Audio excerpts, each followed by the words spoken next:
भगवती श्री ललिता महात्रिपुर सुंदरी एवं भगवान सदाशिव को प्रणाम करते हुए आप सभी को नमस्कार। आज हम चर्चा करेंगे विजयादशमी अर्थात दशहरे के महोत्सव के संबंध में। अपने ज्ञान एवं सामर्थ्य के अनुसार इससे संबंधित कुछ विशेष बातें हम आपको बताएंगे। आशा है यह आपके लिए लाभकारी रहेंगी।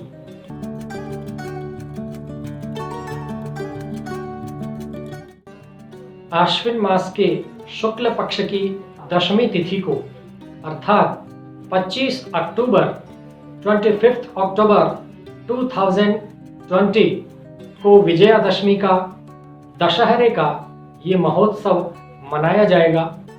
विजयादशमी का उत्सव धर्म की अधर्म पर विजय का महोत्सव है, सत्य की असत्य पर विजय का महोत्सव है। विजयादशमी के इस महोत्सव के संबंध में आज हम आपको एक ऐसा प्रयोग बताने जा रहे हैं जो जीवन भर आपके लिए सुख समृद्धि, वैभव तथा शांति प्रदान करने वाला सिद्ध होगा। युगों युगों से विजयादशमी के इस अवसर पर इस पूजा प्रयोग को किया जाता रहा है और विभिन्न राजाओं के द्वारा इसका लाभ लिया गया है। अतः हम सभी को विजयादशमी के इस उपलक्ष्य में यह पूजा प्रयोग अवश्य करना चाहिए और यदि संभव हो सके तो जीवन भर प्रत्येक वर्ष आने वाले विजयादशमी के दिन इस कार्य को, इस पूजा प्रयोग को करना चाहिए। मित्रों, यह प्रयोग है शमी वृक्ष की पूजा का। शमी वृक्ष मुख्यतया राजस्थान, हरियाणा तथा दिल्ली के कुछ क्षेत्रों में पाया जाता है और इस वृक्ष को लोकल लैंग्वेज में खेजड़े का वृक्ष भी बोलते हैं। हमारे शास्त्रों के अनुसार पीपल के वृक्ष में भगवान विष्णु का वास होता है और शमी वृक्ष में भगवान शिव का वास होता है।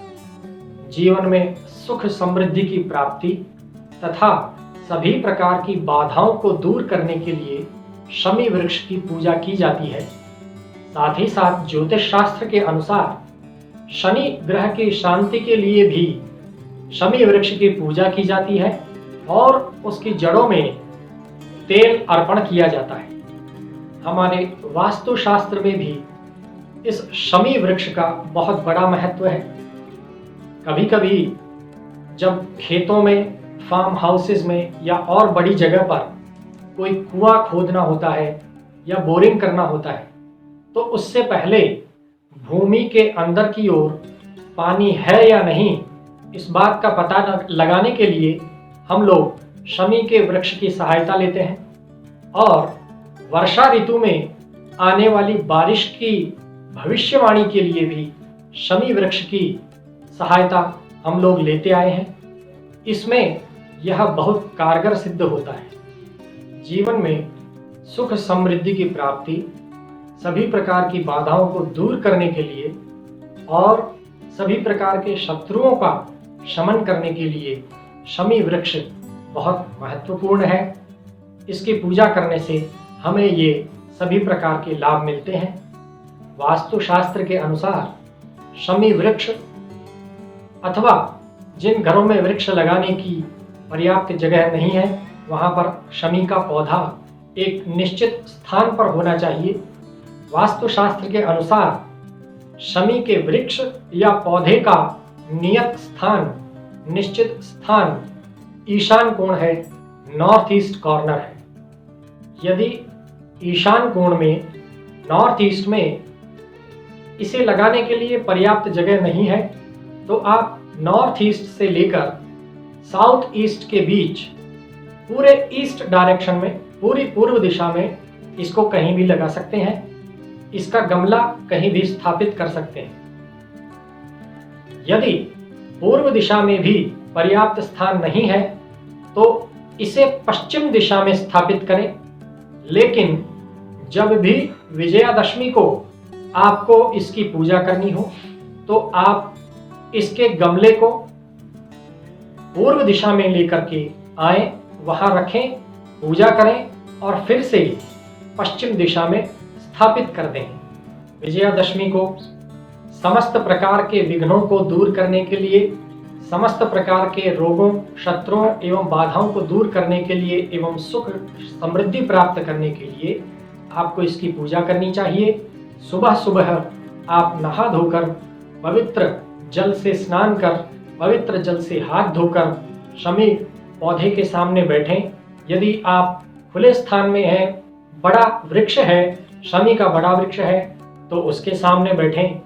सबसे पहले इसमें जल अर्पित करें, उसके बाद चंदन या रोली से तिलक लगाएं, कुछ चावल चढ़ाएं, उसके बाद वस्त्र चढ़ाएं और इसके बाद आप एक दीपक जलाएं तथा जो भी भोग में मिष्टान्न अर्पित कर सकें वो भोग अर्पित करें और आचमन करवाने के बाद कुछ दक्षिणा चढ़ाएं तथा दीपक प्रज्वलित करें, आरती करें। ऐसा करने के बाद आप प्रार्थना करें कि हे शमी वृक्ष, आप हमारे घर में सुख समृद्धि दीजिए तथा जीवन में आने वाली सभी बाधाओं को दूर कीजिए। इसके बाद आपको एक विशेष कार्य जो कि इस पूरे पूजा प्रयोग में महत्वपूर्ण है वह करना है। इस पूजा के बाद इस पौधे या वृक्ष की जड़ों के पास में से थोड़ी सी मिट्टी लें और किसी बर्तन में रख लें, कटोरी या किसी दौने में रख लें। इस वृक्ष की कुछ पत्तियां तोड़ करके आप उस मिट्टी के साथ इस बर्तन में रख लें।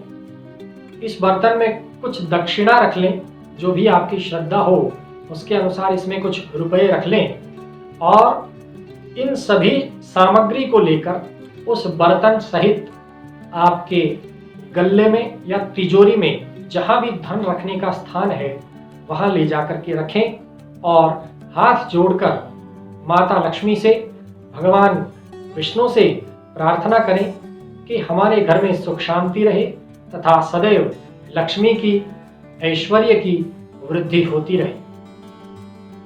इस प्रकार से शमी वृक्ष की पूजा करने से सदैव युगों युगों से ये देखने को मिलता है कि सभी प्रकार की बाधाएं और शत्रुओं का नाश होता है तथा घर में सुख समृद्धि इत्यादि की वृद्धि होती है और सदैव खुशहाली रहती है। आशा है आप इस विजयादशमी को और इसके बाद भी प्रत्येक वर्ष आने वाली विजयादशमी को इसी प्रकार से शमी वृक्ष का पूजन करेंगे और अपने जीवन में सुख समृद्धि प्राप्त करेंगे। ओम स्वस्ति।